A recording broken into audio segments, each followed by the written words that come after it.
Well, I'm Toni Kirch. Most of you, I think, out there know me. So I've been asked oftentimes, oh, was your name Antoinette or whatever? And I said, oh, no, my name is due to an immigrant who came from Italy. He became my step-great-grandfather, Grandpa Tony. So I did not know how he ever learned English. He still, by the time I arrived, he still had a bit of an accent, but you could very well tell what he was saying. I doubt he learned his English from a class like we offer here at Grace. I have the privilege and the joy to serve as the director and the teacher at our Adult Learning Center.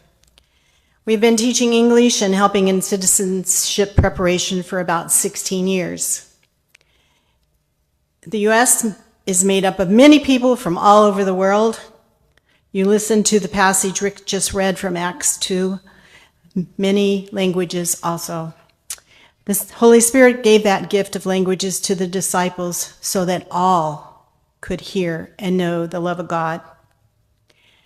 Our church has made it possible for hundreds of people to learn English, do preparation work for citizenship, and work towards a better future. Before COVID, we had 200 students. Unfortunately, we have only about 99, I think, finally this year. I am also participating with some of my students in a WhatsApp. So if you knew that, that's a combination of texting back and forth, or you can do videos or live pictures with each other. So we're sharing the day's happenings, a daughter's graduation, pictures. And I was preparing this talk, a quote came across on my phone, all in Spanish. I'm like, okay. I was waiting for one of them to maybe translate it for me, so I had to do that myself. Unlike the disciples who got all that blessing of languages, I've studied like 4. Can I speak any of them? Only English. But that's a good thing for my students. But loosely translated, it said, love and friendship is the best way to travel in life. And I thought, how wonderful, what a wonderful quote that and it's 4 ladies who were in class this last year. What a nice time of sharing. So teaching, connecting, sharing, that is one of the many things that's happening here at Grace. This year has been challenging for immigrants and their advocates, which is us, as you heard Rosa talk about, and Jenny too, about Sidewalk. They had to suspend for a while. Our attendance at the Learning Center went lower and lower. I think we ended up with maybe 50 people by the time classes ended. We have offered assistance where and when needed.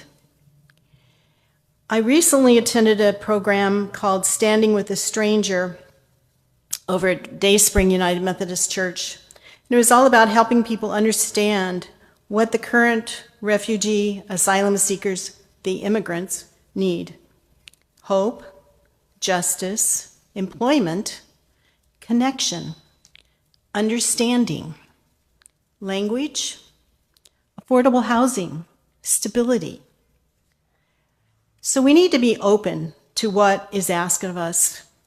Micah 6:8 states this so well.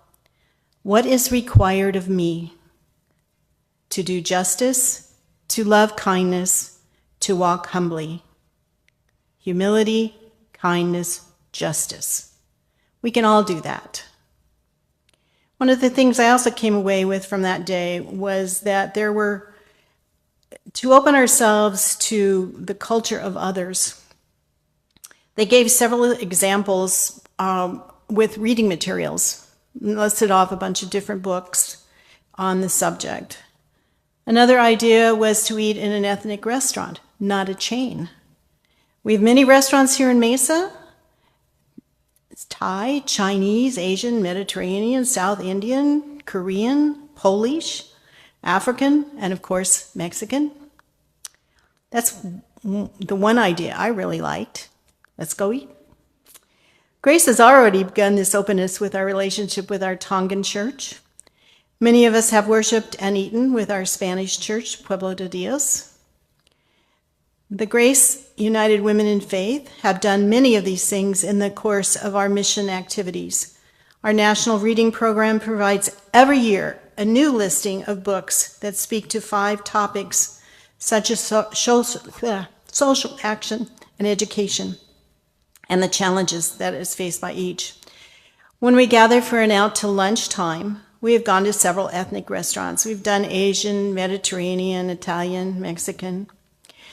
As president of this amazing group of women, I cannot be prouder to be part of their vision and action of what it means to be humble, kind, and just. For I was hungry, and you gave me something to eat. I was thirsty, and you gave me something to drink. I was a stranger, and you invited me in. Matthew 25:35. Those words offer a living call to serve God in any way we are able, be that in reading, teaching, understanding, praying, giving, eating with others. Thank you.